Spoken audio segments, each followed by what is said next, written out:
అందరికీ నమస్కారం అండి. ముందుగా అందరికీ తొలి ఏకాదశి శుభాకాంక్షలు. తింటే గారెలే తినాలి, వింటే భారతం వినాలి అంటారు పెద్దలు. కానీ నేనైతే గారెల స్థానంలో బూరెలు పెట్టుకుంటాను. తింటే బూరెలే తినాలి, వింటే భారతం వినాలి అన్నమాట. పండ్లల్లో మహారాజు మామిడి పండయితే అడవికి రారాజు సింహం అన్నట్లు మన భారతీయ సాంప్రదాయకపు పిండి వంటలకు మకుటం లేని మహారాజానండి ఈ బూరె. పూజలకైనా, వ్రతాలకైనా, పెళ్ళిళ్ళకైనా, పండగలకైనా, ఏ కార్యాలకైనా ముందు వరుసలో ప్రథమంగా ఉండేది ఈ బూరె.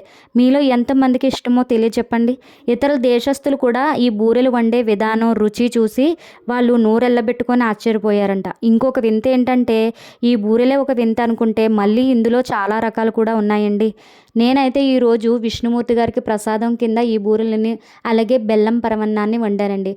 ఎంతకాలం మారినా సరే మన భారతీయ సనాతన ధర్మం ప్రకారం పిండి వంటల్లోన తీపి పదార్థాల్లోనైనా ముందుగా పరవన్నం ఈ బూరెలదేనండి ప్రథమ స్థానం.